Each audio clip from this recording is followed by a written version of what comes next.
By any chance, Amrita, by any chance, if Suresh is unable to join, I don't know whatever, but by any chance, then do not. Good evening, everyone. Good evening, everyone. We are here today to start a new journey, a beautiful journey for which every one of us have been waiting for the last 4 or 5 months. From an initial meet of 22 professors and professionals of media in India, we have moved on to a large organization today with participants from 9 different countries and 80 professors of India joining hands along with professionals as well. And this is the first and too ambitious a project that we are launching today. I shall not be telling much because my president is here, our moderator is here, our guests are here. They would be speaking about the program much more. I would only say this is a great labor of love that all of us are creating. And to begin this day, the first leader of the 75 evening series, Dr. Amrita Chakravarti, who is an assistant professor with the Pandit Deen Dayal Petroleum Energy University, PDPU, and she's also a member of the working committee of Global Media Education Council. So I hand over to her. She has just some months ago, she has got her PhD doctorate on social media, new media, focusing more particularly on Twitter, a very relevant theme of today's times. So I hand it over to her to introduce the day, introduce the speakers, and take it forward. Over to Dr. Amrita Chakravarti. Thank you, Professor Chaudhary. Good evening, everyone. The beginning is always today. And so said the English novelist Mary Shelley. Indeed so, literally and metaphorically. It is truly a grand moment for all of us to see the birth of an idea that has the potential to transform the media landscape in India and abroad, christened as the Global Communication Education Conclave 2021-22. Our 75-day-long tryst with excellence and legacy will redefine the very concept of online congregation. Through its maiden venture, Global Media Education Council, which is India's contribution to the global media education, is destined to script history that of organizing the world's longest running media education event. However, there is a beginning to everything, and this day today marks the beginning of GCEC 2021-22. Spread over 75 days, this mega event will encompass the development over the past 75 years, even since India became independent. Talking about the number 75, the event will feature talks by 75 Indian stalwarts and 75 overseas stalwarts. It will also witness the release of books and reports and presentation by 150 young scholars. Welcome to GCEC 2021-22. I'm Dr. Amrita Chakravarti, your moderator for the day. I'm an assistant professor of media studies at the School of Liberal Studies under Pandit Deen Dayal Energy University in Gandhinagar, Gujarat. Without any further ado, let me take the pleasure of inviting one of the doyens of Indian media education, Professor K.G. Suresh, the honorable chairman of this event. Professor Suresh is the Vice Chancellor of Makhanlal Chaturvedi National University of Journalism and Communication. Professor Suresh has served as the Director General of Indian Institute of Mass Communication, Dean School of Modern Media, University of Petroleum and Energy Studies, Dehradun, Senior Consultant Editor in DD News, Editorial Advisor in Asianet News Network, and Chief Political Correspondent in Press Trust of India. Born in September 26, 1968, Professor Suresh received his education from Delhi University, Bharati Vidya Bhavan, and Guru Jambeshwar University of Science and Technology, Hisar.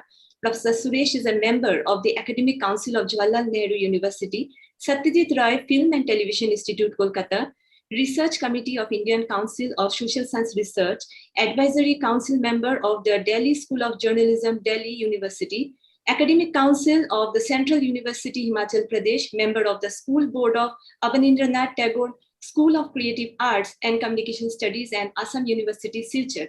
He is a member of the Awards Section Committee of the National Council of Science and Technology Communication, Department of Science and Technology. Over to you, Professor Suresh. Kindly give your remark. Thank you. Thank you, Dr. Amrita. Am I audible? Yes, sir. I'm really sorry because of some technical glitches. My apologies, but a warm welcome to all the participants to the first ever marathon Global Communication Education Conclave. It's unprecedented, never before in the history of media education. And this year, remember, we are celebrating a century of media education in this country.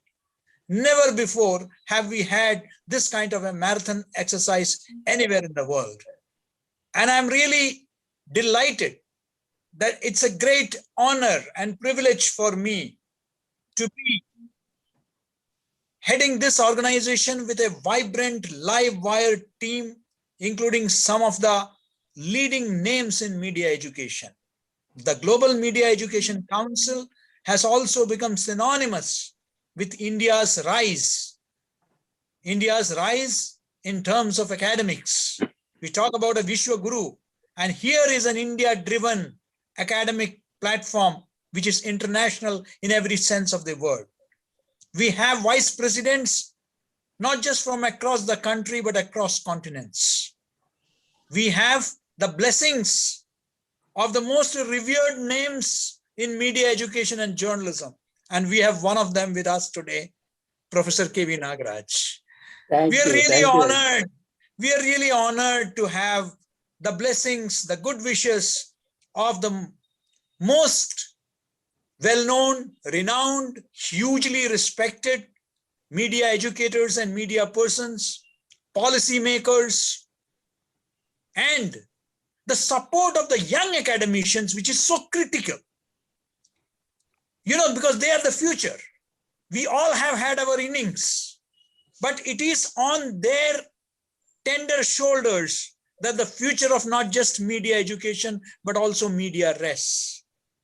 I know there is a time limitation. This is no time for a long speech. We are here to listen to the masters who are all present here. I see Mr. Sobins Kuriakos here. I also see other eminent personalities like Mr. Ramesh Anumu Konda, sorry for the pronunciation, and youngsters including Professor Ashutosh Datta, Komal Goyal, and also research paper presentations. Warm welcome to all of you.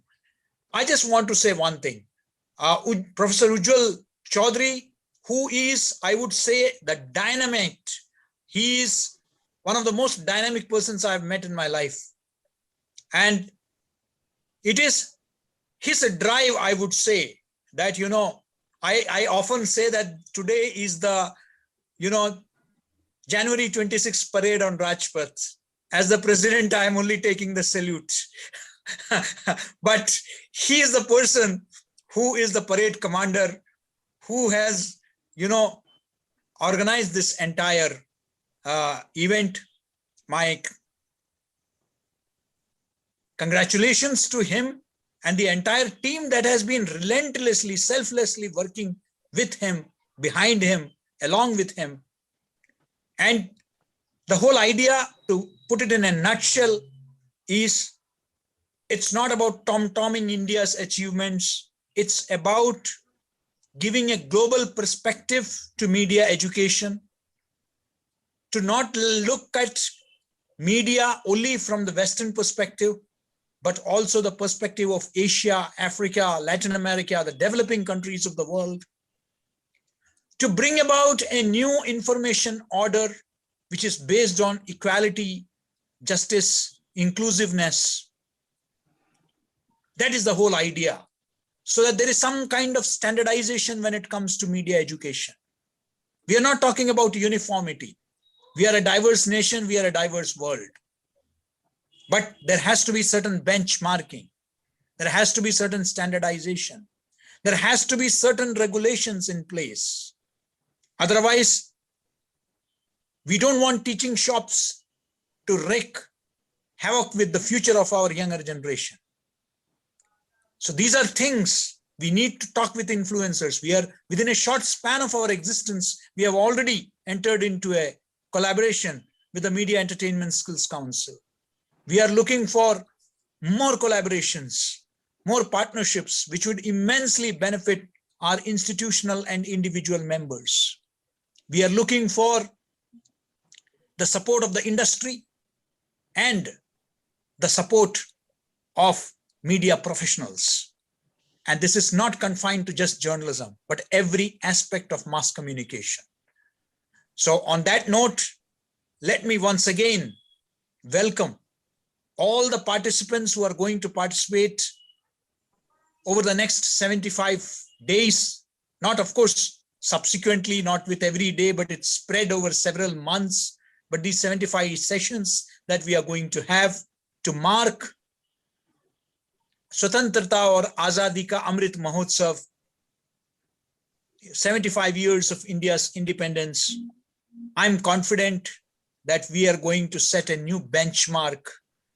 We are going to set a certain new standard which would be emulated by, we are not in competition with any organization. We are looking for collaboration, partnership, support, and together we can. We have the ability to do it. We can deliver. So on that note, once again, thank you, Dr. Amrita, for organizing the first event. Kudos to your team. And thank you so much. Thank you, Professor Suresh. A fruitful and productive collaboration between industry and academia is a prerequisite for effective media education. In our effort to ease the process, we have the pleasure of welcoming a stalwart who truly represents the industry-academia tie-up. Let me welcome Sobin Kuriakose. Mr. Sobin Kuriakose is the head of the Sector Skill Council for Collaboration and Partnership at National Skill Development Corporation, NSDC, which facilitates the Skill India Mission Initiative with 18 sector skill councils across the country. Prior to his current position, he has led the state engagement vertical and additionally designed and implemented world's largest skill development scheme, Pradhan Mantri Kaushal Vikas Yojana. We call it as PMKVY. He has also managed multiple projects for the Poverty Action Lab of MIT USA during his stint with JPAL South Asia, designed and implemented the Employment for Skill Training and Placement ESTP and Shelter for Urban Homeless project of the National Urban Livelihood Mission. He also has extensive experience in working for state government and multilateral development agencies in the field of urban and rural livelihood and financial inclusions. He holds a master's in social work from Tata Institute of Social Science, Mumbai, coupled with bachelor's in instrumentation and process control. He is a development professional with more than 15 years of work experience in the area of socioeconomic development of the vulnerable communities, with expertise in public policy, government advisory, and large-scale program design and management. I welcome Mr. Sobin Kuriakose for his speech now. Thank you, Amrita, and good evening to one and all who have joined us from India and the subcontinent, and good morning, good afternoon for attendees who are attending from other parts of the world. It is indeed a pleasure to connect with all of you through this first Global Communication Education Conclave. Thank you, Professor Ujjwal and Dr. Amrita and GEMC for this honor. More importantly, it's a great opportunity to learn from such eminent academicians and global experts from the field of media and communication. I'm truly humbled in their presence. Now, before I get into my talk, which might put some of you to sleep, especially those who are attending the event after having a sumptuous meal, dinner, or bombarded and tired with all the online meetings and webinars, I'd like to put in a disclaimer because this is an event of the media and education sector. I'm not a professional from the media and communication field at all, as Dr. Amrita just mentioned. But I'm also from public policy on skills and vocational education. So if my views, my observations, my anecdotes from the sector are incorrect or inaccurate, please do not hesitate to correct me. So with that fail-safe parachute I have launched, let's get into the business of the hour. So primarily, let us start with some of the statistics that I researched on about the media and entertainment sector, and especially in context of the Indian media sector. The Indian media sector industry is projected to increase at a compounded annual growth rate, a CAGR rate of nearly 14% from 2019 to 2024, and estimated to reach 45 billion US dollars. The next stats is more, it's like within the entertainment and media industry, we have animation, visual effects, gaming, and comic sector, which is growing at an AGR of nearly 29 to 30%. And the last stats that baffled me was, as of 2020, India registered 803 million online video viewers. OTT video services market in India is likely to post a CAGR of nearly 30% and reach a 5 billion US dollar status by 2026. Now, these are statistics or data which were post pre-pandemic time, and we all have witnessed, personally contributed to the growth of this online media industry during the lockdown. All of us, we were there on either Netflix's, Amazon's, YouTube's, and that ensured our sanity during the lockdown also. And the number of social media influencers posting videos on anything and everything from, cooking lessons, life lessons, pet videos, and someone has posted nearly 200 videos of just staring at a camera for 4 hours. So this is also increasing on a regular basis. Now, this is not just coming from the media hub cities like Mumbai, Delhi, and Hyderabad or Chennai. These TikTokers, these influencers, these Insta reel makers, these speakers, all of them come from different parts of the country, different parts of the world, from remotest of the locations, tier 2, tier 3 cities. And this does not just limit to the Insta and the Facebook or your TikTok influencers. Even the online gaming professionals, the content creators, and all the animation experts, they are based in most remote locations. So with these market estimations and the data that we have, for me as a skill development or a professional in the public policy sphere, this data translates for me into demand for skills, entrepreneurship and employment opportunities for our youth, and also the way that is required that we need to push ourselves now. And that's exactly what we do at National Skill Development Corporation. We focus on skill development, and we are struggling and grappling with it also at the same time. Now let's look at it from the aspect of education and skill development for media and entertainment sector, especially from the point of view of a public policy or government interventions.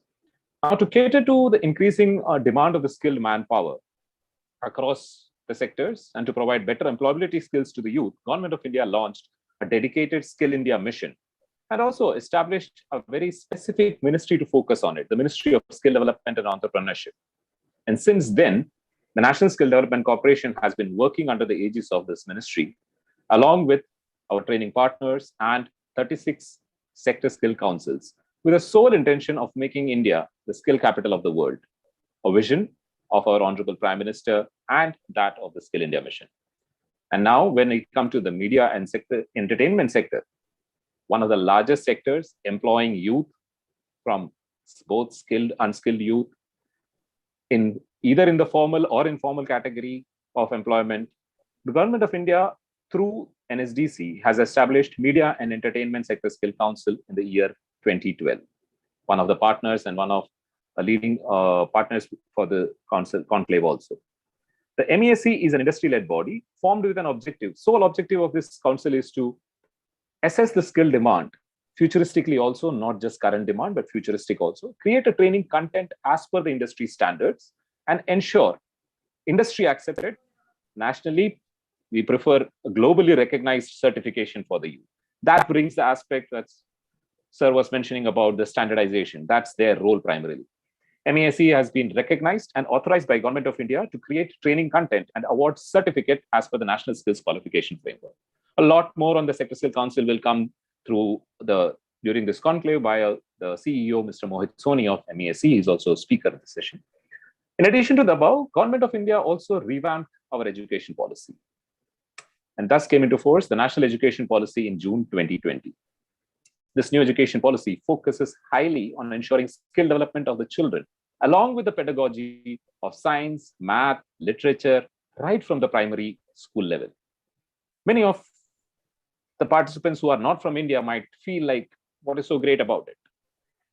I'd like to clarify that part, because our education policy till now was a legacy of the British colonialism, which created a system for their purpose of creating workers, clerks, and professionals who would just follow instructions.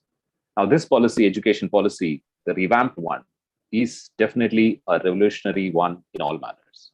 The new policy will strive towards removal of incorrectly perceived hierarchy between education and vocational education or skill training, and enable them to be equally valued in the process of human development. This behavioral change in the society will definitely require extensive deployment of resources and time, which we will strive towards and make it happen soon. I wouldn't comment, or I would avoid generic comments on skill development in India, and would like to focus primarily on the skill development and education in media and entertainment sector. So I would like to look at the challenges as well as the opportunities. Let's look at the challenges. The first one is a negative perception or a negative image of the sector.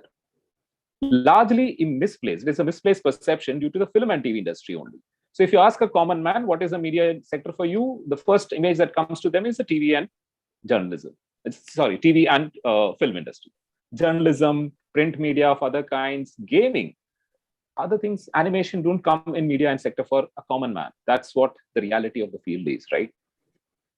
Even for us, if you look back, people from the media industry also, or not from the media is not the first choice of career path or progression for their own children. As parents, I doubt how many of us would actually take up, replace the beauty or the desire to make our children's doctors, engineers, lawyers, management graduates, and IT professionals, rather than making them an actor, a news reader, or even a gamer and an animation expert. Now, that is where the first challenge for media and education skill council also starts. So that's the first challenge that according to me. The second one is complete absence of information.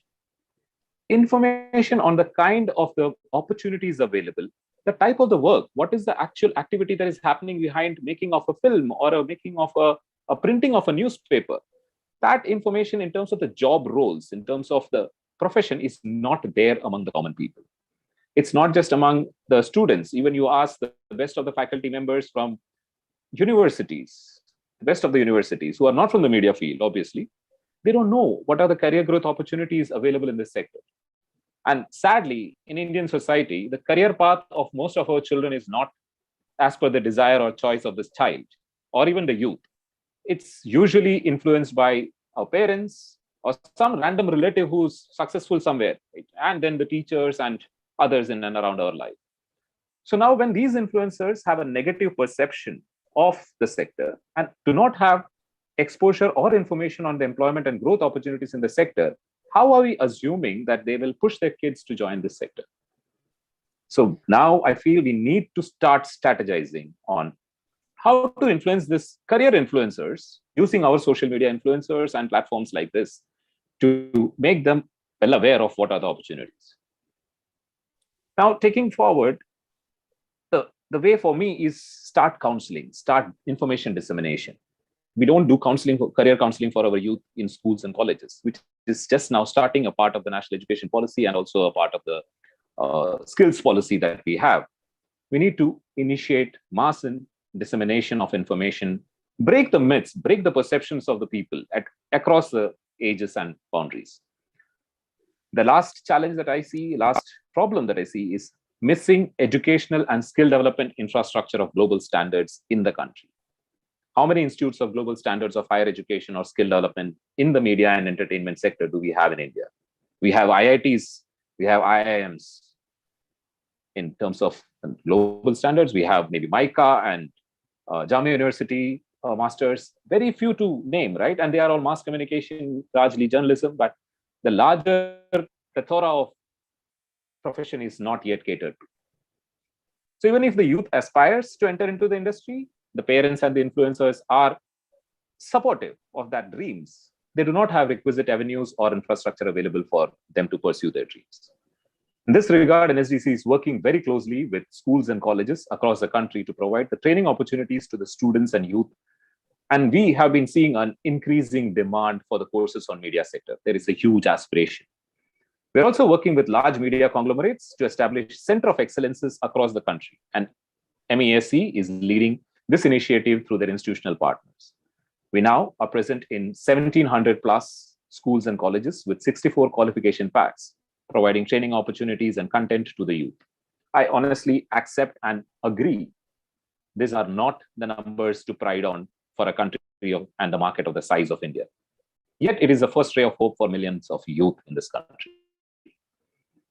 In regards to the opportunities or strengths of the sector, the first strength for me is very high aspiration value.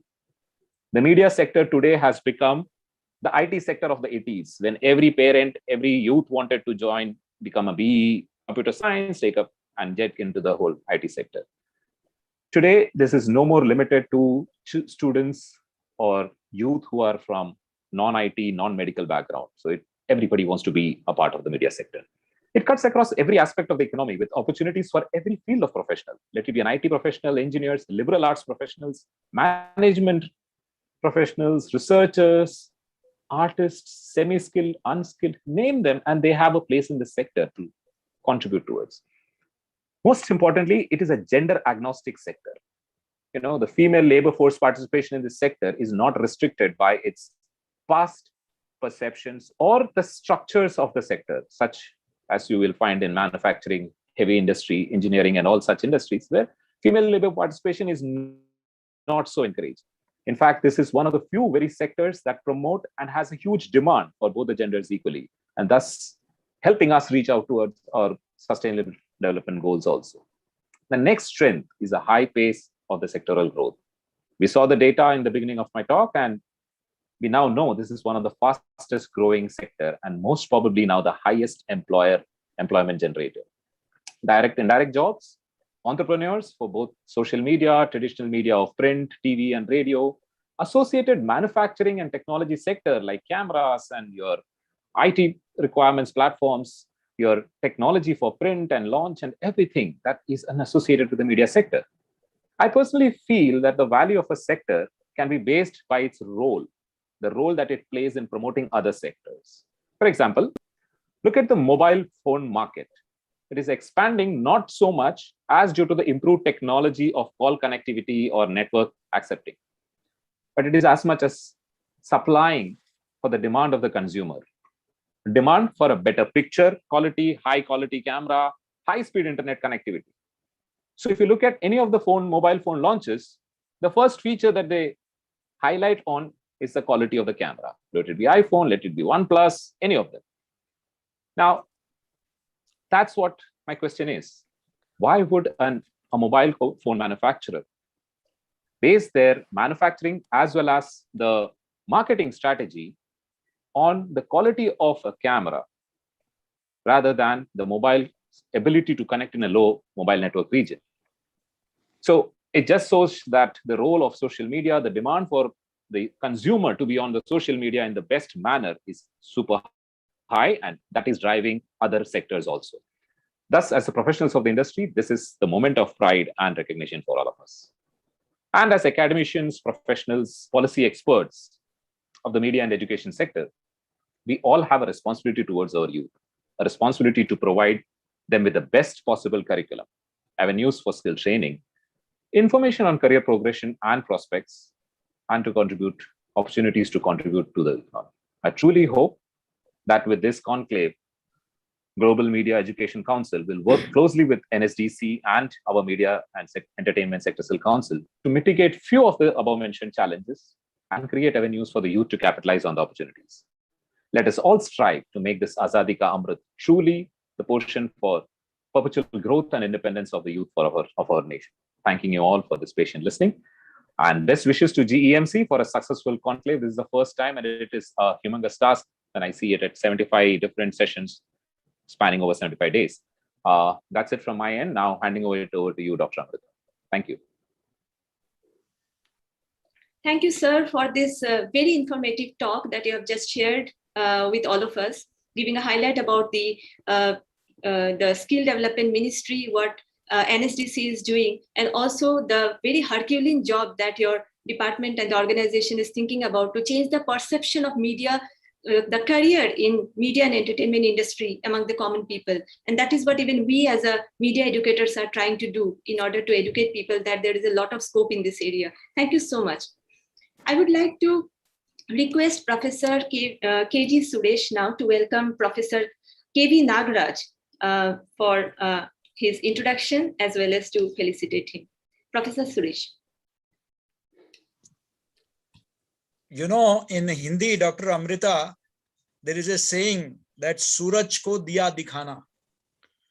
You know, so introducing Professor Nagaraj to media educators is like showing the earthen lamp to the sun. But still, we all know Professor Nagaraj, and it's indeed a matter of great honor that at the first session of this marathon series, we are going to honor a legend with the Lifetime Achievement Award. And everyone knows Professor KV Nagaraj, but still,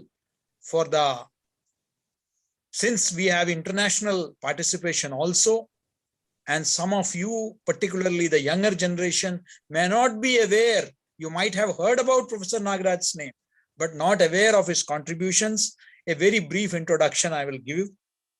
Professor Nagaraj is the former Vice Chancellor of the Assam University and was the professor at Mizoram University. He started his career as a sub-editor and sports reporter in Prajavani, a leading Kannada daily. He was an editorial trainee in the Deccan Herald, Bangalore. He worked for different agencies, including the Second Press Commission, University Grants Commission, Indian Council for Social Science Research, National Council for Science and Technology, Communication, and the Press Council of India.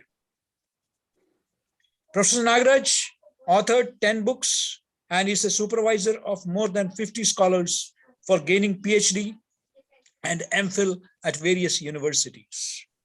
He works as an editorial advisor of various research journals and contributes in national and international journals. He's an advisor of Mass Communication Department in Dhaka, Bangladesh. So our Bangladesh friends would be happy to know that there is an international connection also here. National Eligibility Test of the University Grants Commission, Delhi, state level eligibility tests of Maharashtra, Tamil Nadu, and Karnataka, and Public Service Commission of different states. Professor Nagaraj is associated with more than 90 universities, and he has been frequently visiting these institutions to fulfill his academic engagements. He has also been traveling abroad in connection with various academic assignments. Professor Nagaraj has already visited over a dozen countries across the globe. In honoring Professor Nagaraj, the GMAC feels that it itself is honored. Thank you, Professor Nagaraj, for accepting our nomination for the Lifetime Achievement Award. Professor Nagaraj. Yes, Dr. Amrita.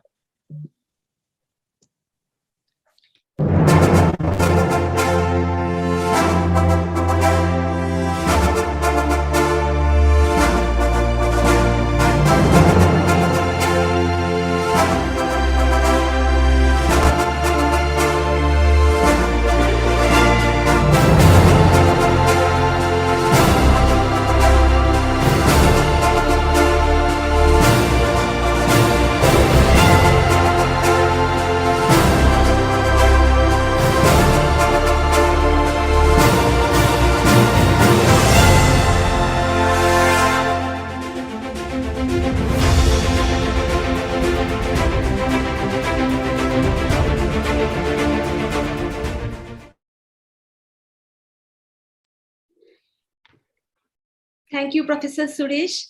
And thank you, Professor Nagaraj, for being present today. We'll be sending this certificate and token of appreciation as a gift to you over the courier to your home address very soon.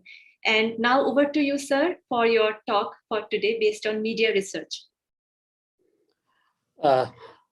Thank you very much for this great honor.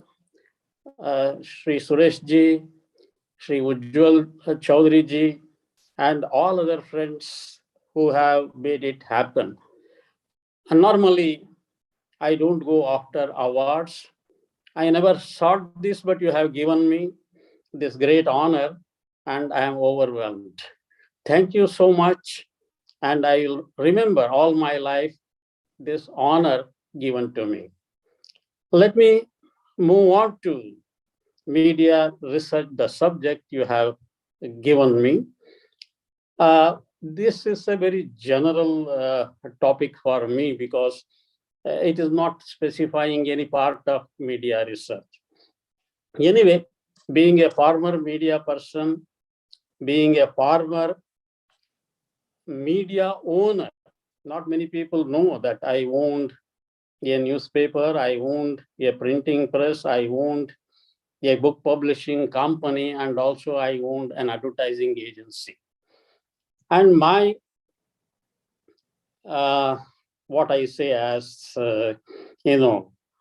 tumbling into media research was part of my duty as an academician. Of course, when I see the difference between academic research and professional research, I do understand that in India, we do not have many professional organizations that are involved in media research. Not many. A few of them are there with whom I had my contacts. But basically, I am into academic research, guiding students for their PhDs, sometimes officially, sometimes unofficially. Fortunately or unfortunately, it was not only the media sector that I dabbled into, but you will be surprised to know I have guided students from visual arts, economics, business management, and law. Maybe it was accidental, but still it gave me a lot of insights into what the academic research could be. So I am into academic research. I can talk only, with a lot of interest and dedication about me, academic research on media. And also, that we have been into categorizing media research into qualitative and quantitative. And when we club both of them, we call them as triangulation, as all of you know. Now, my question is, initially we never had this triangulation. It came later. Whether it is still relevant? Should we not go totally into qualitative and or totally into quantitative research? I have seen quantitative research which does not run into hundreds of pages. At the same time, I have also seen qualitative research that runs into hundreds of pages. Now, what kind of research we should have when it comes to the combination of these two? It is better to examine the relevance of this kind of combination. If we find it really acceptable, then continue with it. If it is not, what alternatives we can think of, or what substitutes we can think of. And in the modern days, we call this as postmodern period. In the postmodern period, what kind of research we could have? I was reading a book by Arthur Asaberger, who actually has written on postmodern topics, how to conduct research on postmodern issues. Quite interesting. And then it also occurred to me, if it is postmodern, then we are also into the post-truth era. In the post-truth era, how can we redesign our academic research projects. This is one thing which I am thinking of, because it is also an ethical question. I have seen, the respondents who are subjects for research telling lies. It is one area where, you can't question the respondent. At the same time, you cannot accept it totally, whatever the respondent says. So particularly in the post-truth era, what kind of research we should think of? Then it is followed by, considering research as a post-structuralist phenomenon. Should it be structured, or should it be, unstructured? How are we going to talk about research? Then Dennis McWell has pointed out long ago that we are obsessed with the effects research. Should we not think in terms of going for causal research in the academic field? Because we have never thought of the causes that are causing or causes that are responsible for effects. I think this is where we will have to take the help of the people, who are from different disciplines. I must confess that, we have been in communication research, we have been influenced by people experts from psychology, experts from sociology, and even anthropology.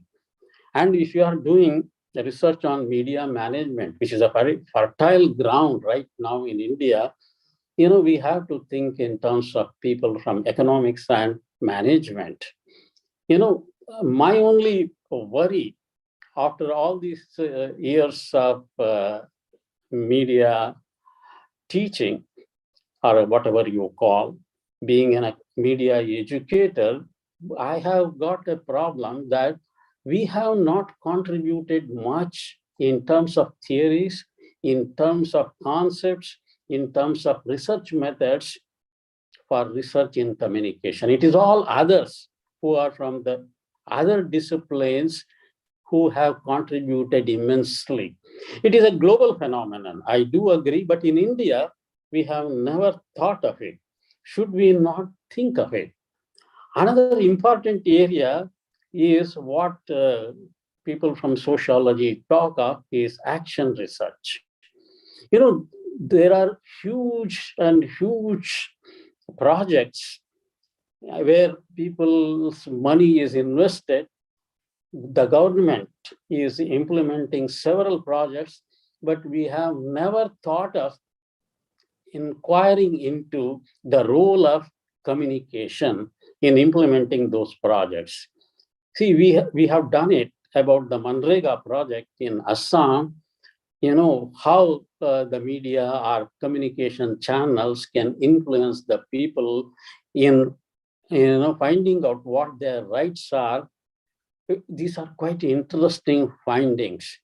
You see, when we found out that, there was no work, people knew what was happening at some level, but that communication was not enough to assert themselves for the real benefit. So when I talk about these things, I always feel a little bit concerned about all these things. Then the other area which many people have talked about, ethnographic research. I am glad that many students, particularly in the South, are opting for ethnographic research, that is to evaluate social and cultural life of people in terms of language and communication. This is quite important. This is where I have been talking about how we can do research. Multidisciplinary research is the core of communication research or media research, whatever you say. And I think this multidisciplinary research, as the earlier speakers have said, it is particularly, Sureshji talked about the values cultural settings of different countries across the globe. This is what Latin Americans call it as pluriversal approach. I go a little beyond that and I call it as multiversal approach. In a country like India, as Sureshji has pointed out, where there are many shades of culture, many shades of approaches, many languages, many religions, many denominations of different types, I believe we have to have this multiversal approach. So this is where both qualitative and quantitative research can be done. I can give you one example where I have tried a little bit the application of qualitative methods drawn from literature and linguistics. Particularly, I talk of applied linguistics, where you can think of even applying the principles of a subdiscipline called pragmatics. This is where we talk of. And also, when you talk of this kind of research, why don't you talk about discourse analysis or critical discourse analysis? Or when it comes to language, why should we not rhetorical analysis? So this is something which one should think of. Then the combination of content analysis and philosophy. You may find it quite amusing, but I tell you, there is a huge scope. When we analyze media contents, we can apply the research methods or the philosophical nuances of, our old sages, our traditional scholars, where we can think of bringing out some new knowledge. I was just talking about the other day about Shankara and Ramanuja, how the language of the people is influenced by the philosophy of Shankara and also, of Ramanuja. I'm doing a little bit of research on their communication patterns. I find how these two were having the same goal, but diametrically opposite way of reaching out to the people. Ramanuja thought of common masses, whereas Shankara was talking about the divinity within the self. So the self and the otherization. I was just thinking about, applying the concept of the otherization in developmental communication. It is quite interesting. I tell you, even in terms of conflict resolution, or what you talk about mindful journalism, where people talk about cooperation, coordination, conciliation, not conflict, there are certain things which we can think of. I have also tried doing content analysis in historical research. In my own thesis, I applied the content analysis method, and my examiner from the US, he went on appreciating like anything. He said, this is something new. So there are certain opportunities where you can think of. Another area where I would like to do research is visual aesthetics. Visual aesthetics in electronic media. This is something which I think people will have to think of. These are the new approaches I'm suggesting. These are all my random thoughts. And I would love to see somebody doing something which is totally different. See, run-of-the-mill type of research is not we want. Somebody who is doing research on this, or anybody for that matter, should also think in terms of how to do research in mass communication or media communication with a different approach. And the ethical issues related to social media platforms, there is a huge opportunity. I tell you, because when I heard that Amrita had done on Twitter, recently I was reading a thesis from Assam University, Silchar, which was on the Prime Minister's tweets. I found it quite interesting because they had applied a new research technique. I was quite fascinated, but I had my own doubts about certain points, which I pointed out. But I find, such kind of, different approach is quite interesting, and it will be a contribution. Ultimately, what we contribute for the mass of knowledge through research is what is important. So this is where I would like to talk about the quality of research in India, which is slightly gaining in terms of quality. Earlier, it was pretty bad. Particularly, I would like to point out to the upcountry friends that please do something to change your attitude and also try to improve the quality of education. Something is happening in Puducherry, something is happening in Tamil Nadu, and something, even Kerala, there is some kind of improvement in terms of communication or media research. I believe others can also do it. So this is my sincere request to my friends across the country.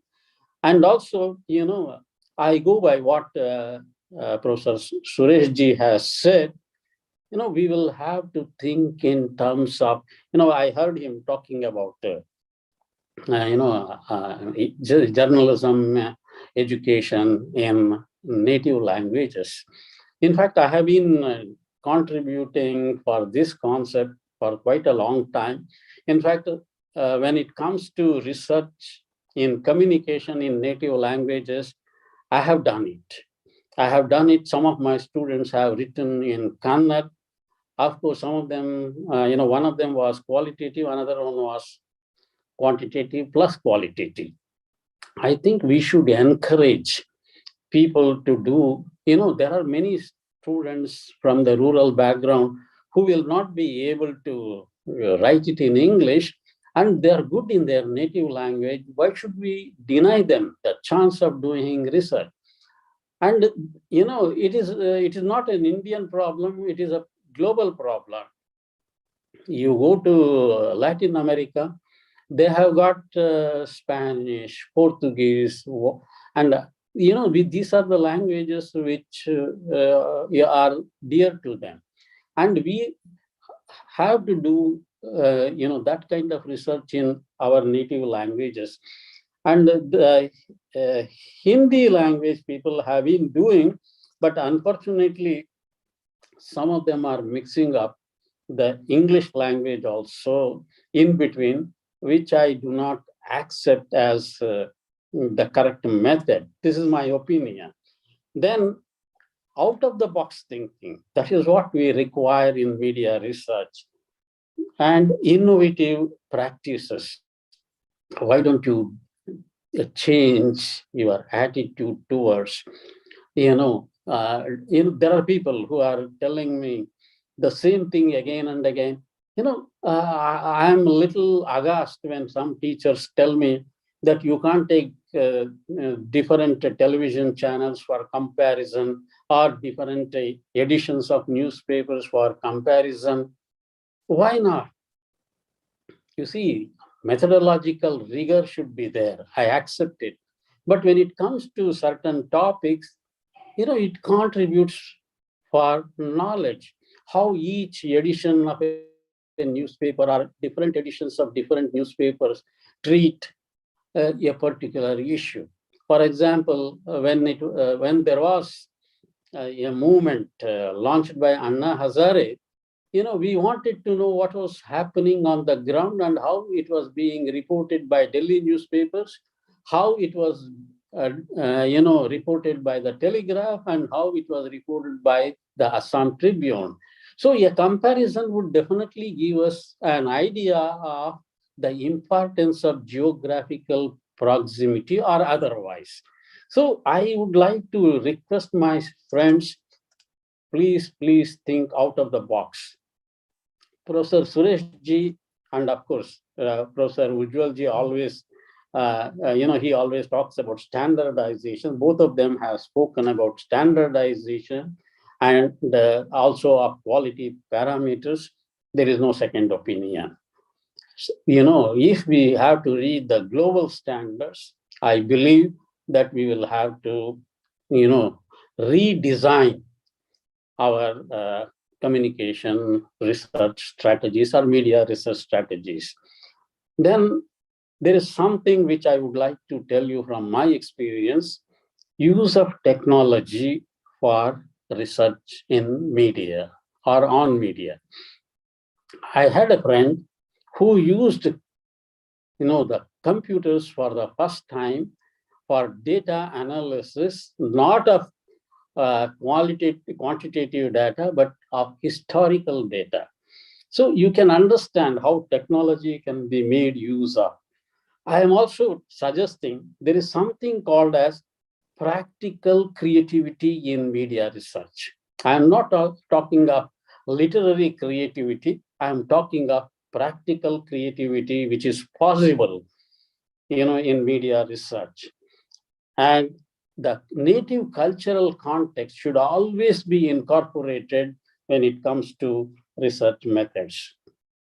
And lastly, before I conclude, because I know Amrita has given me 15 to 20 minutes, more and more research should be done, in semiology, semiotic research.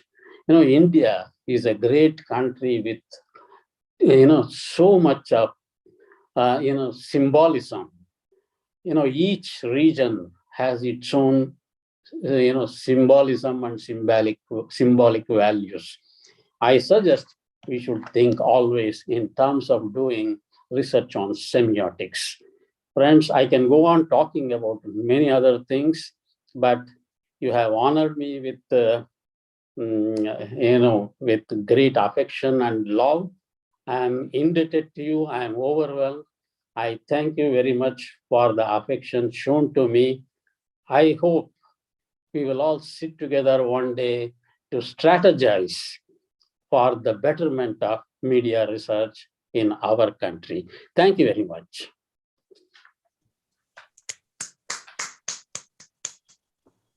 Thank you so much, sir, for this insightful talk on media research. You just started simply with the concept of triangulation method of qualitative and quantitative research. But then later you went on to a gamut of different topics about the research methodologies. And you also emphasized about the research with collaboration with the subjects from different disciplines. And you have also talked about the ethics in research. It was a very, very insightful talk, and thank you for saying the last word that you are always available for a detailed talk with all of us, and that will be really, really helpful for all of us as a media researcher, as a media academic, and as a media practitioner. Thank you so much, sir. Thank you. Thank you. Moving ahead. One of the ingrained purpose of education is to provide trained manpower to the industry, and the same applies to the media communication, media communication and education industry as well. Therefore, it is essential to listen to corporate voices. In the said effort, it is my privilege to invite Ramesh Anumakonda, the Chief Gamer and founder of A+ Associates LLP. Sir, over to you. Thank you very much. Very good evening. In the interest of time, directly hitting on the topic, which is dissecting the media in terms of a multiverse. When I use the word metaverse, multiverse is a universe within a universe. And I really thank everyone on the panel, eminent professors, and especially representation from National Skill Development Corporation and the CEO of Media and Entertainment Skill Council, Mr. Mohit Soni, who was kind enough to say your voice is needed from a perspective where it is media, but we want you to hear you from a perspective of telling how is this whole future of the metaverse and the meta universe. Two words are very, very broadly connected. And predicting where the media consumption is going and how would you see researchers, scholars, eminent professors look at skilling and skill development, education broadly, to go to the place where the young generation, digital natives, are going. So with this pre-context, though my title, I'm being a gamer, I develop games, I work in the education space, but it's very important to give the context. How come a gaming person comes and participate in a conference, which is mainstream media, and the CEO of Media Entertainment Skill Council, Mr. Mohit, was kind enough to say it's primordial in nature to predict the future. If anything is not predicted, we don't get the right focus of researchers in the media space look at this vector. So with this kind of a context of where I'm coming from, I'm going to take you through the dissecting of various aspects of the media industry from statistical data, and how does it will get into media, which is much more dynamic. So let's quickly look at the way how media, from a consumption point of view, where if you're looking at the kind of media which is traditionally print media, radio media, broadcast media, which is broadly put as TV, has got a new friend, which is the digital natives. And the digital natives are mobile, smartphone, a dissection of smartphone with feature phone, tablets, desktop, and laptop. That is a whooping 31% of market share in consumption. And now this is what average time spent in India, if you Google it. Let's take one more altitude, a bird eye view, and do media sector Google. And when you search for it, you see a new category which is coming here, which I believe you can see my screen, and you can do enough research in aiming the bullseye of the future. And NSDC is there to bridge the skill gap of the future job roles which are not been there, and ask sector skill councils to find them out, define qualification pack, conduct skill gap analysis, and make the training future ready and not stuck in the pre-independence areas. So I come from this world of gaming, which is very connected to interactive entertainment. And as I hear Professor Nagaraj saying that we should break away from the run-of-the-mill kind of a research, I would definitely echo his voice saying that it's very, very important that we break away big time. And I come from much more background, and one of the interesting companies in the technology space, corporate world, is an engine called Unreal Gaming Engine, where they do a virtual game, which is interactive in nature, and you exchange a lot of communication with millions of concurrent users, playing games, interacting, exchanging information, and as a corporate companies in the gaming space, the kind of impact what this real-time rendering engines are making in architecture, games, film and television, broadcast industry, live event, training, simulation, brings you to the future of content consumption in augmented reality and virtual reality, mixed reality. So the topic of film, television, real-time rendering, going beyond just print broadcast media to a Windows platform, iOS platform, Android platform, Switch platform in the gaming, into Steam, HoloLens. This is the way where, when I interact with eminent people, they say that in India, we have education, which is given to the state universities to give deemed status, and interoperability between an existing program in media studies, if someone does in some state and get transferred to a later state, the whole choice-based credit system and interoperability was a challenge. And when we see the way how NSDC and Media Skills Council says, is you do have qualification pack under the National Skills Qualification Framework, NSQF, which can enable you to draw parallels between content consumption on platforms. And I would definitely say that the Media Entertainment Skill Council is far ahead in identifying new job roles in the areas of virtual reality, augmented reality, gaming, consumption of content, which is not just social media, but dynamic media. And when you get into interaction of dealing with media, you can even look at social media, dynamic media, and interactive media, which is where it still falls under the privacy of the GDPR guidelines, but very interestingly run on the data, which is more sophisticated in terms of screening and having artificial intelligence at the core, which can segregate the phenomena between what is a fake news and what is the real news. How do you really do copywriting of images? Because from a traditional print media, when you go to digital media, you need to really have systems in place doing many things. So from complementing and acknowledging the great points shared by Professor Nagaraj in the previous session, it is very important to break through from the traditional mill and look at a new horizon. At the same point of time, at this point of time, I would say India is blessed with a very strong combination of National Skill Development Corporation working with National Skill Development Agency for defining standards, giving bit-size modules called qualification packs, which demonstrate capabilities to do certification in the vocational stream. If you are looking at the mainstream media as a 1 year long program, 2 year long program, 3 year long program in various aspects of content creation, content consumption, content interactability and interoperability, what is very important is the ability to give short-term courses under the aegis of NSQF, that is National Skills Qualification Framework, guarded and guided as a benchmark between your BVOC, the vocational studies, and your mainstream education. And that's where I would say much more awareness should be spread in the educator's fraternity to use a yardstick, a benchmark, which is common in nature pan-India. Jab we are making a session called Swatantra Ka Azadi Mein, if you are putting a big milestone saying that we are one India, we need to have one standards.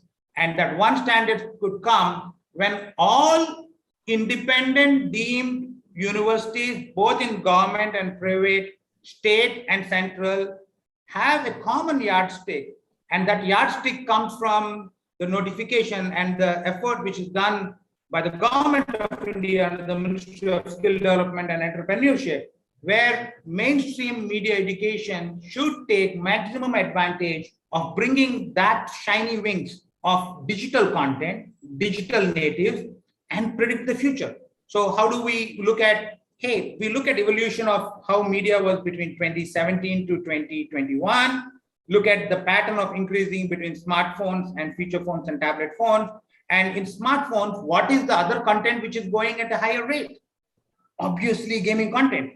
The Honorable Prime Minister has mentioned about various gaming tools, various gaming things that India should look at startup and move it. And I definitely appreciate the efforts happening in the National Skill Development Corporation and MESC. And we at the gaming industry look up to the effort done by them, constantly partner and work with them, and open invitation that you can reach out to us for all kinds of research, all kinds of innovation, which can really look at taking this film, broadcast, television, multi-platform. And then today, if you're looking at the kind of a media, there is no longer wait and compositing. It's everything done in real time, real scenarios with practical data. And worldwide, there is a huge transformation on the kind of job roles which are being there in film, virtual production. And that brings everything what we are talking with what of the corporate companies, gaming tool companies, supporting from photorealistic rendering to programming, which is called visual scripting in various aspects of the virtual production, virtual reality, augmented reality. And this kind of research is pretty much appreciated. We have a lot of faith in creating standards of the future. We closely work with Media Entertainment Skill Council. And it is an open invitation to reach out to MESE or the NSD gentlemen who are there on the call and let us know where all you would need support from industry. We represent the industry voice in terms of innovation, looking at the future and supporting research at the ground level. Thank you very much for the opportunity. And I'm reachable if you can get in touch with the Media Skill Council, which is part of the key organizing, sponsoring team here. We are more than happy to serve you. Thank you very much. Jai Hind. Thank you so much, sir. Thank you so much, sir, for this insightful talk on the media as well as the clubbing of media with artificial intelligence and AR, VR concepts. And you have also talked about how the industry is functioning right now, how the progress can go in future, about the development, about the issues, about the research part of it. And you being the organization, being a partner with our GMC. So we definitely look forward to do further collaboration with you about this. Thank you so much. And the future is present, madam. The future is not far away. The future is present. And if you look at the corona, what it made, a lot of education is happening in AR and VR, that is augmented reality consumption and virtual reality consumption. And I commend the effort what Media Entertainment Skill Council is doing in terms of swiftly doing demand supply analysis, defining job role standards, and making the young generation adhere to the new ages under the new education policy. So yes, I was futuristic in showing you data which is available in the public domain, but there is a lot of water which is flowing under, and I would definitely recommend everyone to be very curious and aligned to what Mr. Mohit, who is the CEO of the Media Entertainment Skill Council, is going to cover about their initiative. And we are there to support MESC in a big way. Thank you. Thank you for the opportunity. Thank you so much, sir. No conference can achieve its objective without basic contributions to knowledge. In the said pursuit, scholars will present their research paper now. Let me invite Professor Ashutosh Dutt, an Associate Professor of Strategic Marketing at MICA, and Komal Goel, a Research Associate from the Strategic Marketing area at MICA, to present their joint research paper. Over to you.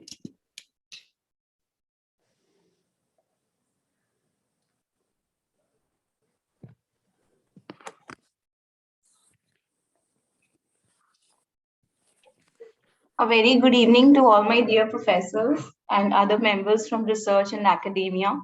So in the paucity of time, I'll just present my paper very quickly. So the paper talks about the various newer democracies. I'm so sorry. Yeah, so the main topic of the paper is like how the newer political parties in India tends to sustain, and what is the role of political communication, particularly political branding and political advertising in the sustaining of all these newer democracies. So talking about India, like India is one of the largest democracies, and India has seen political parties born out of its independent movements, such as the Indian National Congress. And at the same time, the national parties like Bharatiya Janata Party, the Bahujan Samaj Party were also born out of various social cleavages of religion or class or race. Like, for example, the All India Trinamool Congress, the TMC, was born out of class. And the Bahujan Samaj Party was born out of race. And the Indian National Congress, for example, it's born out of one of the freedom movement. So among these political parties like TMC have been political movements before taking up the form of a political party. So many such examples can be seen in the recent past, with like Shiv Sena, Janata Dal being some of the prominent ones. So this article basically studies the emergence of the political parties that have emerged through political movements using a case study approach, and the nuances of the newer cleavages, the branding and organization building and political advertising is also discussed subsequently in this paper. So coming up to the political advertising and the whole of the political communication part, the sustenance of these newer democracies to a great extent depends upon the advertisement, the tone of the message, or the sort of social trust the people start building upon those parties. So the entire political communication around these newer parties will act as a catalyst, as an emotional catalyst for political discussion. And like the citizen participation and political knowledge also increases with great exposure to political communication. Now coming to the political branding, just like any other brands which promotes products, the personality trait of the political leader acts in party positioning, and his visual stereotypes acts as a catalyst.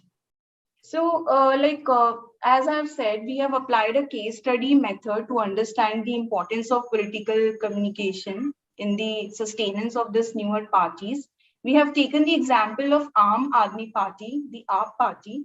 So the AAP brand image was built on the issue of expensive electricity and free water. The party highlighted it, and massive protests were organized everywhere in Delhi on the same problem. The party promised to slash the electricity bill by at least half and provide free water to every household if it comes to power. So this promise sort of struck a chord with the voter, and the party won like 28 out of 70 assembly seats in 2013 assembly elections. So this clearly shows that with good political communication and the overall branding and advertising, the party actually emerged as the second largest party and formed by its first government with the support of INC.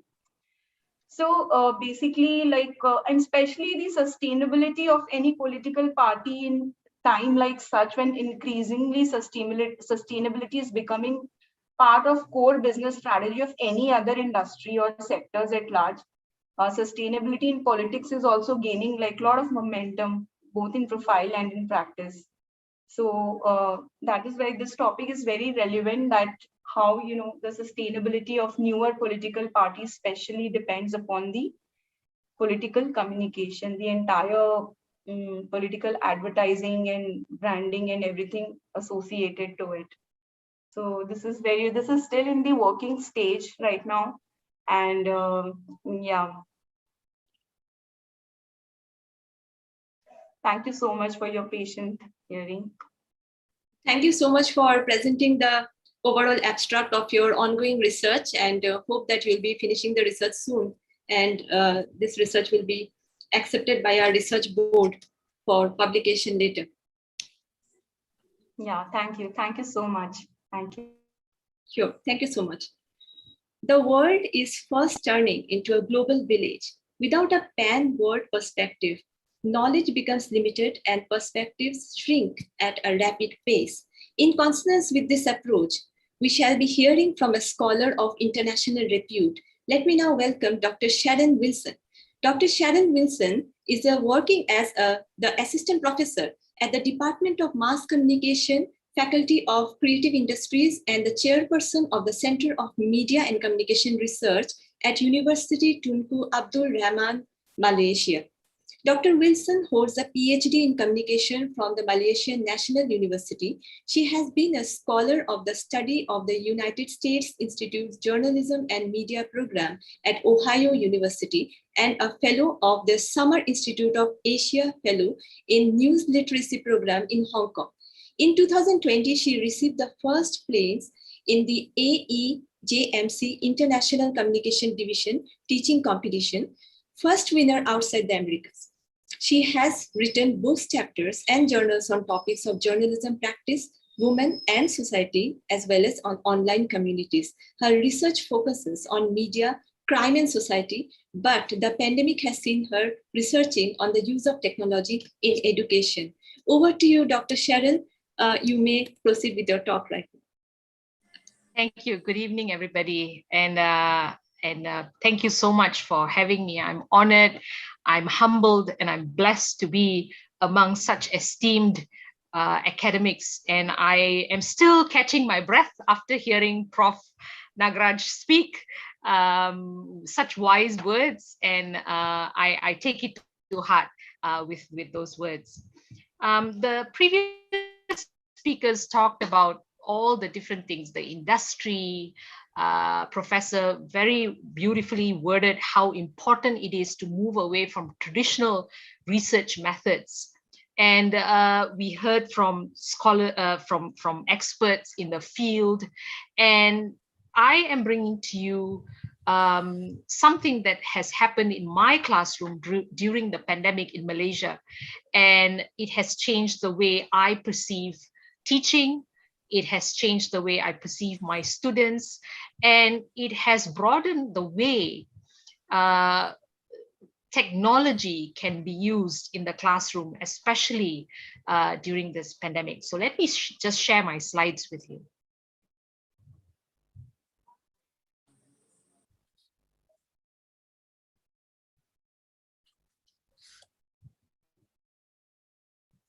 Okay. So I would be talking about how we can understand our students beyond student interaction and looking at a new learning and teaching method. And I'm going to look at 6 different aspects. The first one being, firstly, understanding who are our students.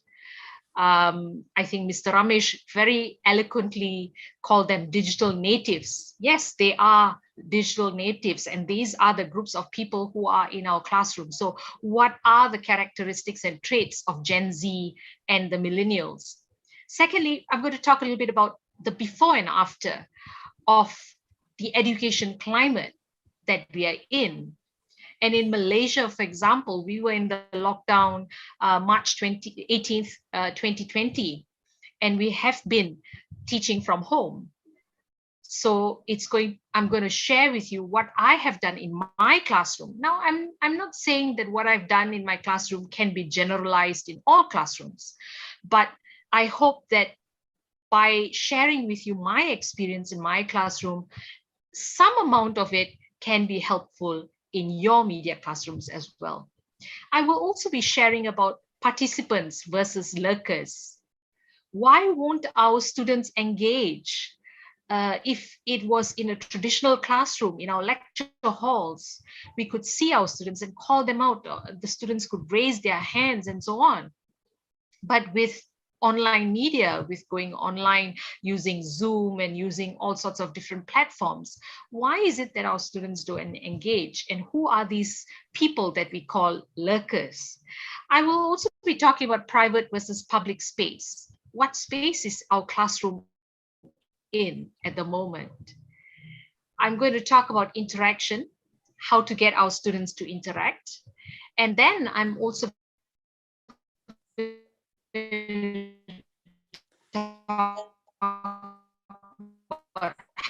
how pedagogies can move. Let me just address who are our students. I'll just switch off my video in case there are some internet connections. Now, who are our students?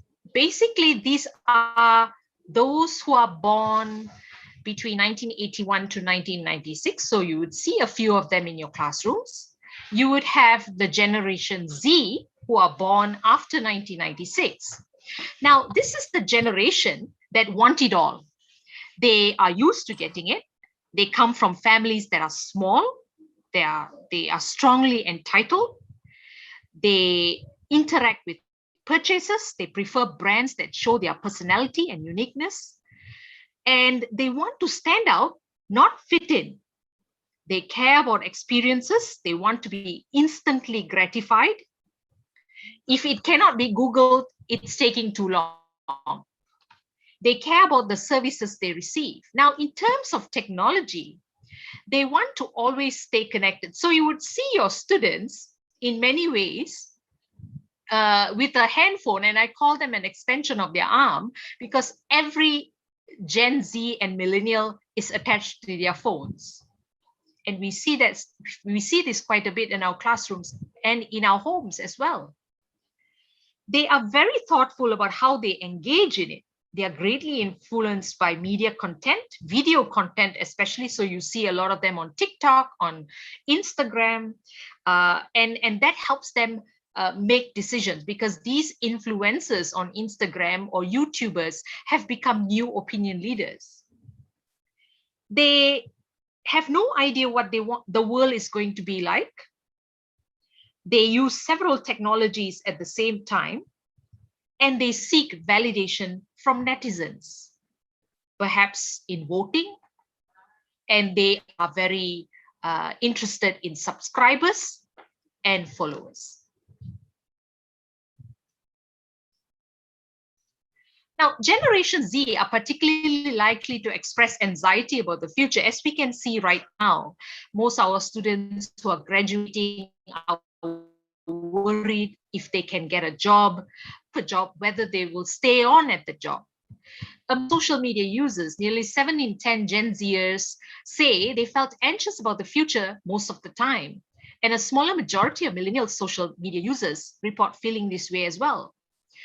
Gen Z, the new generation, are in line to inherit a record low unemployment, especially with this COVID-19, because it has shaped the way they see and the way they are going to be immersed in social, political, and an economic landscape. And in addition, an analysis of jobs data showed that young workers are particularly vulnerable to job loss, as what I mentioned earlier. Now, we also find that the Gen Zs are more racially and ethnically diverse. Now, they also are well-versed in what is going on around them because of social media. As we can be assured that the Gen Z are on track, at least in Malaysia, to be the best educated generation yet. And most of these Gen Zers are more likely to have a college educated parent than our previous generations. Now, before, this is a class that I taught before COVID-19. And before that, I could find that I could take them out. We would have discussions at a restaurant, cafe. The students had a concept of belonging. They listened to the discussions. They chose to raise a hand to comment whenever they felt like it. They could answer or ask a question. I could also take them on trips to media houses and agencies to experience what they've learned in class in the real world. Of course, this is not possible now. Now, what about instructors?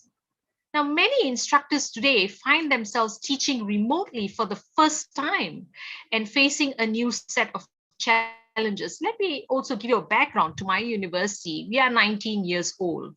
We are fairly young. We are a non-profit organization, and we have built ourselves to the point that from the time of inception, we as educators at the university have been trained to teach online. So a certain percentage of our classes are taught online. So we have the e-learning component. Of course, I acknowledge the fact that many educators in other universities may not be as privileged to experience this. And therefore, many found it to be a challenge to teach remotely for the first time, because all the while we've been using technology as instructors, as educators, we have been using technology to perhaps for attendance or for grading and maybe to just have a pop quiz. What has happened after the outings and the classroom engagements? This is also in my classroom. And I'm sure you experience this in your classroom as well, that you are the only one with your video switched on and all your students are nowhere to be seen. This is a sad situation because we don't get to see our students anymore. And there arises a problem. Are there lurkers in the room? So who are these lurkers? The lurkers basically are silent learners. They are observers, they are browsers, they are read-only participants. They are hard to track to the point they are near to invisible. But a lot of scholars say that lurkers may learn through osmosis or observation. For me, the reason why I wanted to study my students was the fact that I was seeing a lot more videos switched off than switched on. And as a media scholar, a media researcher, an educator, I wanted to be able to engage with my students, even though we were online. So let me just share with you what I have done in my classroom. So in my classroom, I particularly taught 3 subjects, 3 courses last year, following to this year. I taught a class called Introduction to Journalism, which is a news writing class, followed by Media and Communication Theory, followed by Cross-Cultural Interactive Communication. Introduction to Journalism is a year 1 course. Media and Communication Theory and Cross-Cultural are year 2 and year 3 courses. So I see a lot of students as they move on from year 1 to year 3. Now, what did I do, or what are we doing in our classrooms? What did I do in the beginning where I did not have videos of students switched on to this, to getting almost 90% of my student videos switched on? How did it go about? What are some tips and tricks that I picked up that helped? And I hope that some of these things may help you in your classroom if you are going to be teaching online. The first thing is I wanted to understand why my students switched on and switched off their cameras. And you'll be surprised, there have been so many studies out there that talk about interaction online. But most of these interactions have been focused on electronic bulletin boards, discussion boards, emails, synchronous chat areas, and the fact that it has been successful through these interactions. Now, one important element is the online class is a presentation of self. This is by switching on and switching off their cameras. So our students, when they switch on their cameras or switch off their cameras, it is also a presentation of self. Some students switch on and switch off they only switch on when they are asked to. They switch it off when they feel they need not switch off on.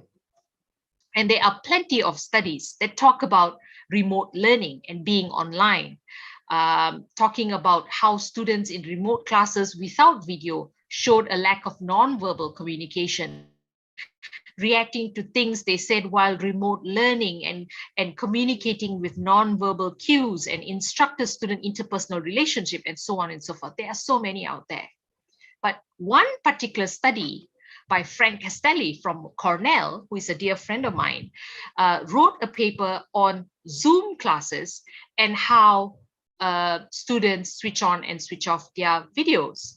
And he did a study on that, and I picked up on it, and we had a discussion, and we said, let's look at how my students in my media class react to switching on and switching off their cameras. And so we did a small study, and we found that the students were more comfortable with their cameras off. And a lot of them said they switched off the camera because everyone else was switched off. So there was peer pressure.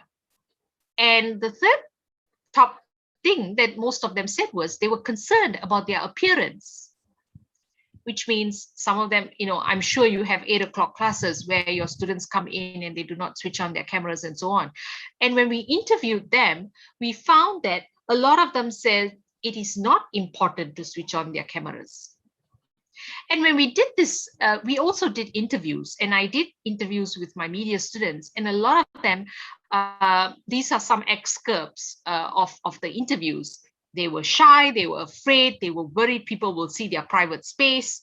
They did not want people to, especially their classmates, to see them in their environment.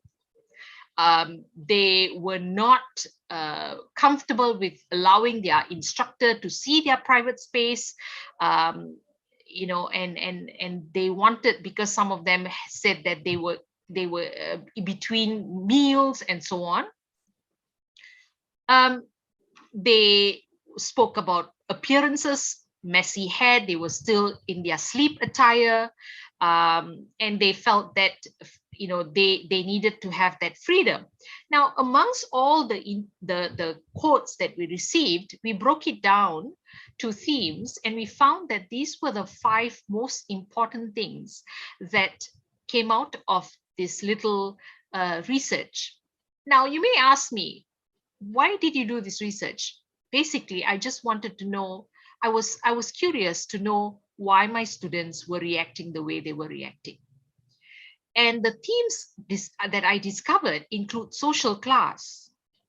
One student revealed very explicitly that she did not want classmates to make fun of her because she shared a room with her siblings and she did not come from a wealthy family.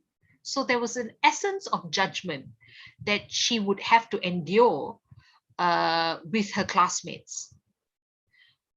The next is, of course, environment, because they felt that it was their personal space. Their families were interrupting them during class time.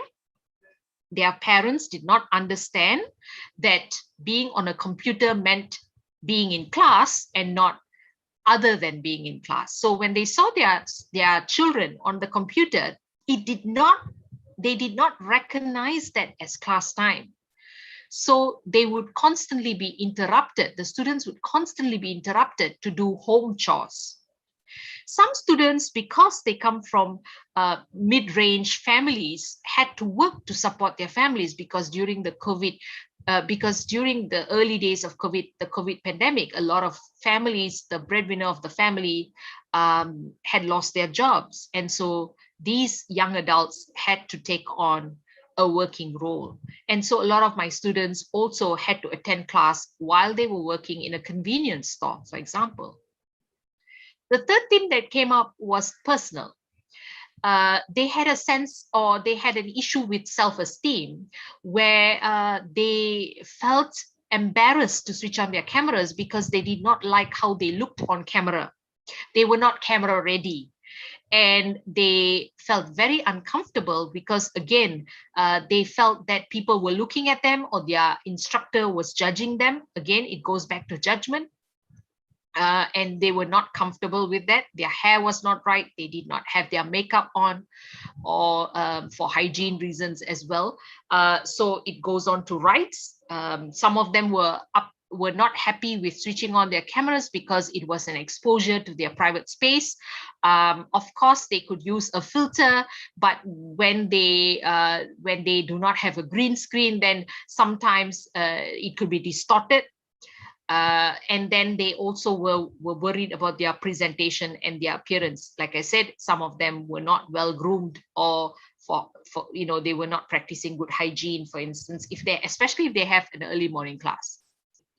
So this comes to the discussion of public versus private sphere, or public versus private space. When we were in the classroom in our universities, we were in a public space, which means we would go into class, we would teach our students, and we would leave and we would go to our own private space. What has happened now is the fact that students are allowing us into their private space as much as we are also allowing our students into our private space. And this has caused a kind of a conflict because we have transformed our space into something that we used to be comfortable in, and now we have to make it suitable for our students, and our students have to make it suitable for us. So that could be one issue. Other than that, also, some of my colleagues in other countries have mentioned where students are young parents and they have to tend to their young children. So that is also, sometimes they have to feed their babies and so on. So that is, they feel, is an invasion of private space as well. So this is something for us to think about as well when we teach our students online, or when we instruct our students online. What is the public and private space that we are using and we are sharing? So moving on to then, how do we get our students to interact and engage if they have their cameras switched off and their mics switched off? Of course, we can have quizzes, and we can have a variety of different things. What has worked for me is that I've used all these different applications. I've created my own Powtoons cartoon. I've created YouTube videos. I've used Blue Cat. I've tried creating escape rooms. I've used Protagon to teach journalism, and I've used Powtoons to teach com theory. I've used quizzes. I've used live worksheets. And then on top of that, I've used WhatsApp and Facebook as well, because this seems to be the most workable technology for Malaysian students. And so on an informal platform, we use WhatsApp, Facebook, and currently I use Telegram as well.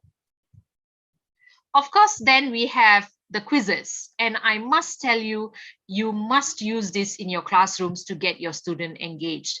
This is called the Spin the Names. It is free. You key in all the names of your students, the wheel spins, and as it sits on the person's name, the student's name, you can ask a question. It keeps the students on their toes. And this has helped kind of revive the students who are, if you find that they are lurkers, or if you find that they are asleep, or you find that they are not interacting with you, this has helped quite a bit. Other ways of doing it, I understand and I acknowledge the fact that there are many universities who do not, and students who do not have good access to Wi-Fi, or their internet may be quite weak.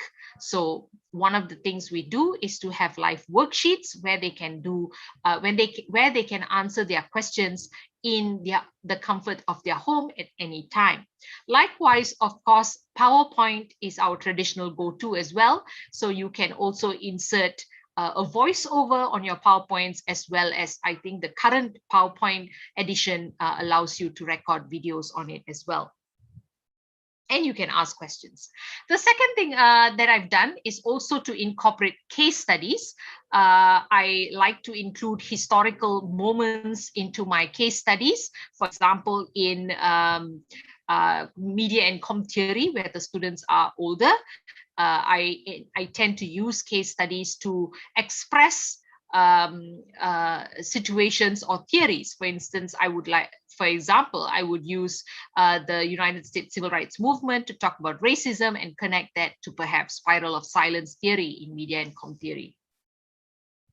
I would also include popular culture, and this is something that has worked tremendously for me.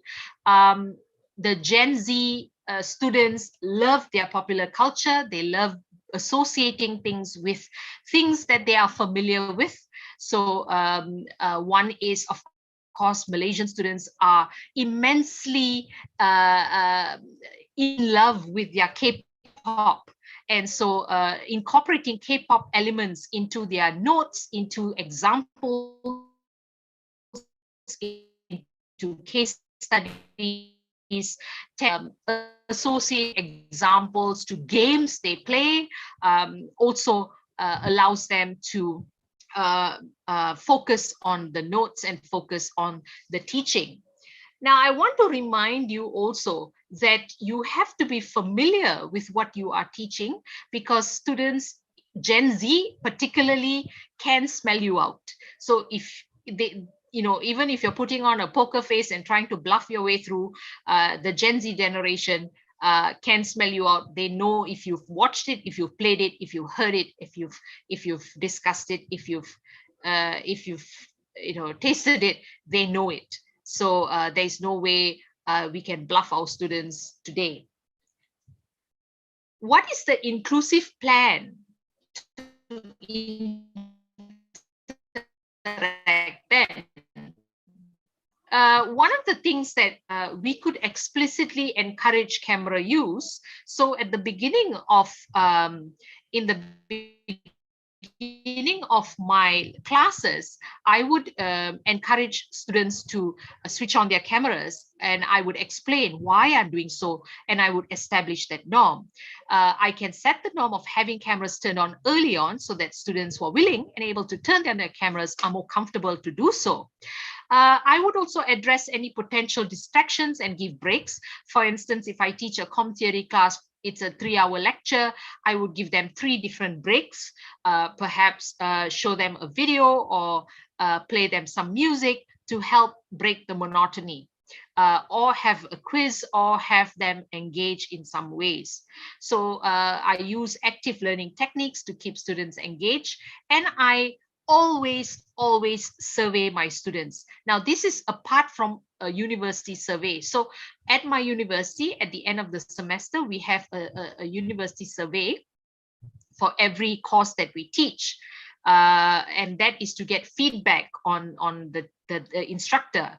But I do a survey after every class, a very short survey on Google Forms to find out if the students not only understand my class, but some simple things. What are they playing? What games are they playing? What music are they listening to? Some examples. If I played them a video, I would ask them, did they enjoy it? Did they like it? Would they want to see it again? Or would they want to see similar video or listen to similar music again? And from there, it gives you an idea of how to plan the add-ons to your lecture the following week, because you've already created the content. Now it is to, as I say, to make it more interactive and interesting for the students. We are moving on from pedagogy to andragogy. So pedagogy is the way we used to teach, and andragogy is how it is supposed to be. So andragogy here is, it focuses on the characteristics of the learner.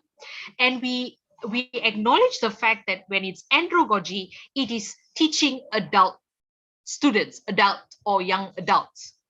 And what is to become of this is that we are molding and creating and nurturing a learning behavior. We are giving them the role of learner experience, where the students would not only learn content, but share and experience in the class. There should be orientations to learning. Giving them meaningful learning experiences can make a real difference in achieving learning outcomes. There must be some sort of readiness to learn and some sort of motivation to learn. And this I got from teaching a class called Cross-Cultural Interactive Communication, where I allowed the students to not only interact, but also to have some amount of self-actualization of where emotional, psychological, and intellectual beings are created. And the motive of my class is to achieve their full potential. So as you can see, the classroom case study here, as I showed earlier, it is 3 different courses, year 1, year 2, year 3. And what has happened, these are my students. What has happened here is typically the learning is very self-directed. There is no, manhandling. There is no mollycoddling. It's very hands-on. It's not very reliant on an instructor or teacher. Of course, there is guidance. And I found that the students, as young adults and as Gen Z, they do not want to be handheld, especially in my classrooms. They want to be acknowledged as young adults and be given the freedom to voice out their ideas, their thoughts in class, and be acknowledged as learning in their own capacities. And in this context, every adult group, as andragogy says, must become a laboratory of democracy, a place where people may have the experience of learning to live cooperatively. And as it said, the previous speakers were talking about inclusivity and diversity. And this is one way of incorporating that into the classrooms. Now, I also introduced something called soul crafting. Another word would be reflective teaching. And this has also held in my classroom, where at the end of each class, especially if you have a tutorial or small group discussions, at the end of the small group discussions, you have a 5-10 minute session where students have a journal, or they have a blog, or it's a Facebook post where they can write a short snippet of reflection on what they have learned. So it is not just us giving them content and teaching them a theory or teaching them a technique or teaching them a skill, but asking them to reflect on what they've learned and what are they getting out of it. And the 2-3 minutes or even 5 minutes is the precious 5 minutes that they are going to understand what they have learned, rather than memorization or rather than taking it as a textbook classroom. As I said, I have incorporated Telegram and WhatsApp into my class, and this is all discussions that are going on or that have been going on since before before the pandemic. From 2018, I actively started a WhatsApp group for a particular class, and you can see that the students were discussing things, and we did not use it for a formal situation, but we used it in a very informal context. And these are some things that we were discussing, like race and religion, and they were talking about how they can understand certain things. Of course, on Telegram we could also include videos, on what to expect. So it was like a trailer for the next class. And we also discuss things, for instance, animes in classroom, especially for media and com theory. We talked about the inclusion of anime. For instance, in this one Instagram that you can see, we are talking about parasocial interaction and parasocial relationship and how anime characters are being used in that context. Also, I find that during this COVID pandemic, as instructors, we also have to empathize with our students. One of my students' mom had passed away, and that had created a community of caring society. We started building a community of students who cared for their classmates, and the student felt a sense of belonging. And that was perhaps lacking in my physical classes, because students, once the class is over, they want to leave. But in this context, because you have all students in one platform, that allowed them to also have a sense of belonging to their group, to their classmates or their group mates. This is feedback. So you have 2 batches of students. The one that you see all seated at the restaurant is before the COVID, and then the one everybody's holding a gift. That was a year-end party for the discussion groups, and where the students we had a short break during the COVID pandemic where all of us could go out and dine last year in December. And so we all went out, and the students themselves decided that they should get together and discuss things that we had discussed online, and to see each other in person.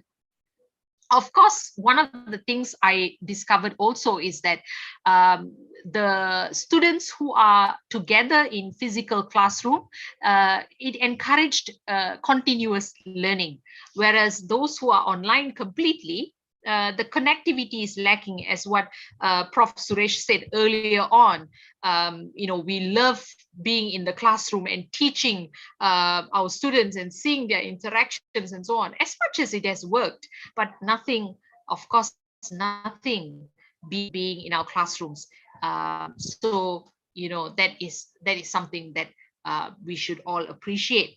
To end it all, I must say that it has been a privilege. Like I said again, I just want to repeat and say that this is what has happened in my classroom during the pandemic. And it has, in some classes or some courses, it has worked beautifully. And in some courses, I had to struggle to make certain adjustments. It has taken a lot of time, but it has worked. I hope that some things that I've shared with you helps in some ways in your classrooms. And I hope that you will make your classrooms as memorable to Gen Z students as I have in my classrooms. Thank you very much for having me here. I appreciate it. And it's midnight in Malaysia. So thank you very much, everybody. Once again, please stay safe, and back to you, Amrita. Thank you so much, Professor Wilson. When you shared about your research paper about the students' input on the online classes, let me tell you that I have done a similar research last year, and the output of your research is very, very similar to my research.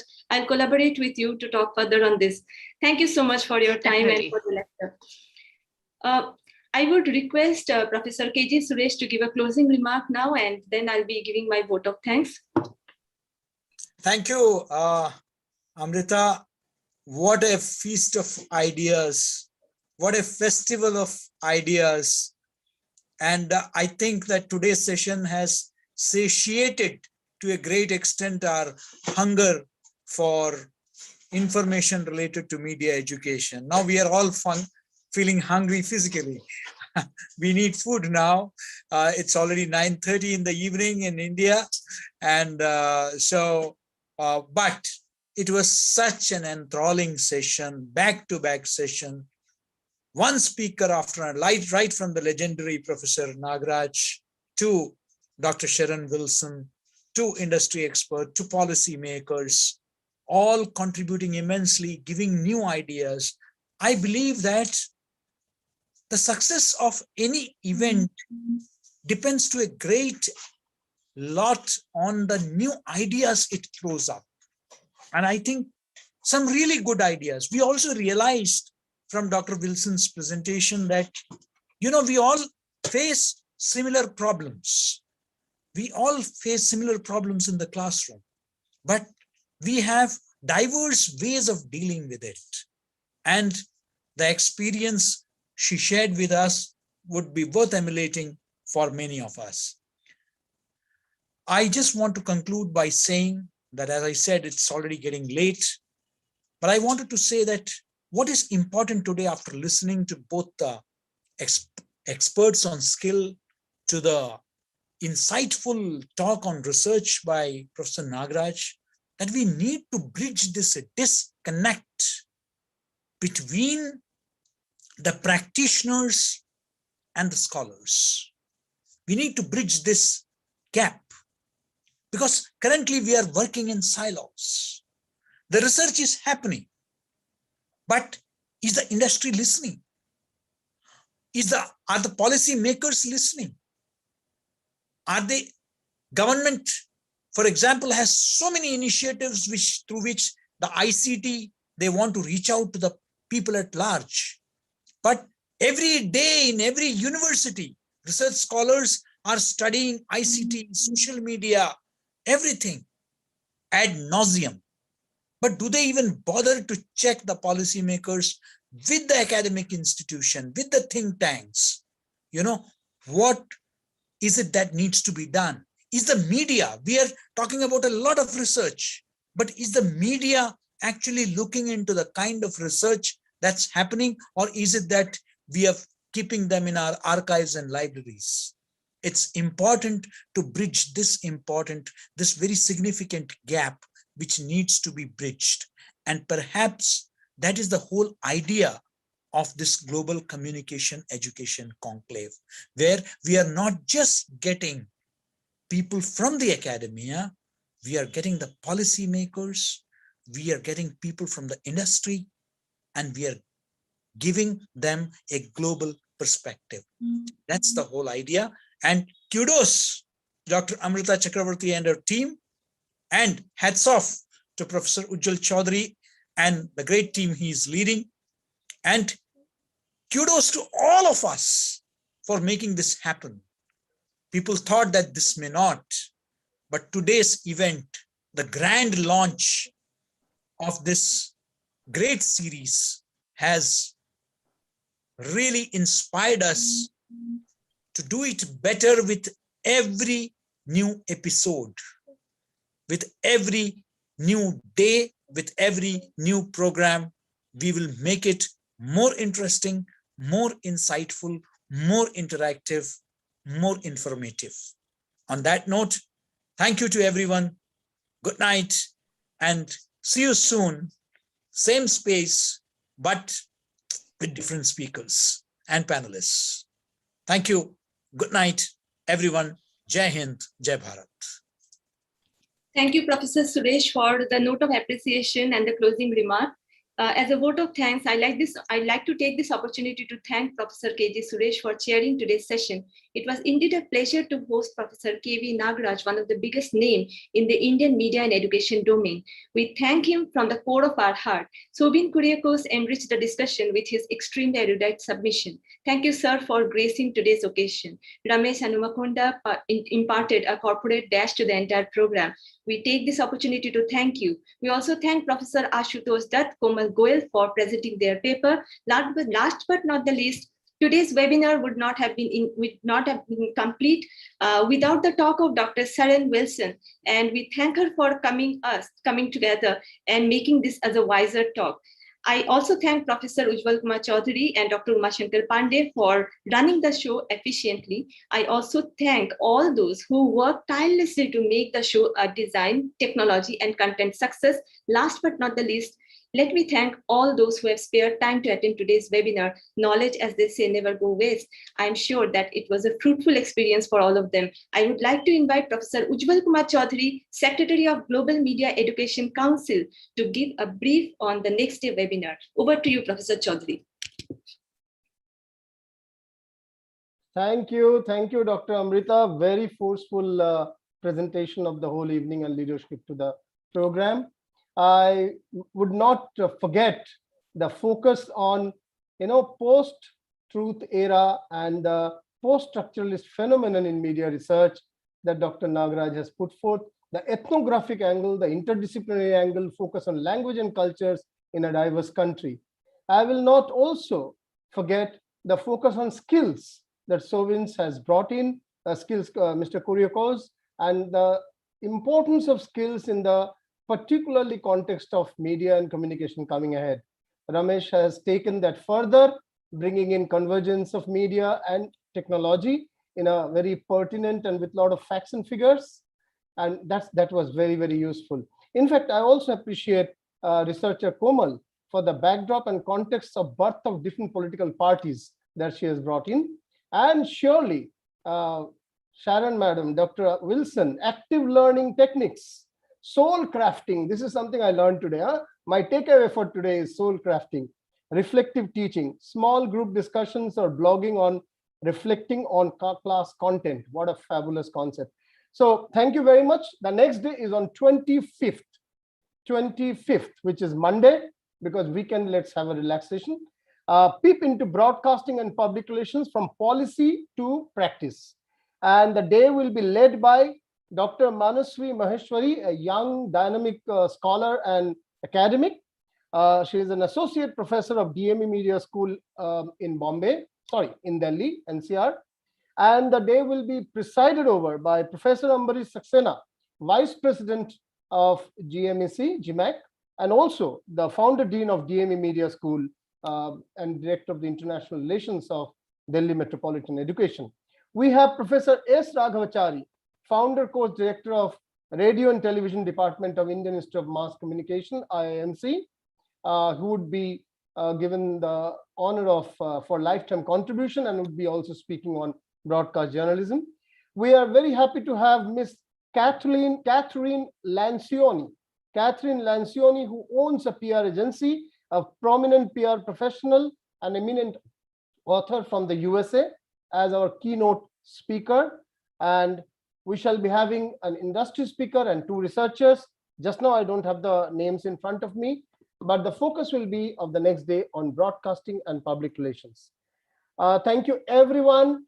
Everyone who attended, please take it to more and more researchers and students, because they should really gain. It was a 120 minutes of strong content, particularly skills, research, and digital learning. These three will stand out from today. Thank you, namaskar, and sabak khair.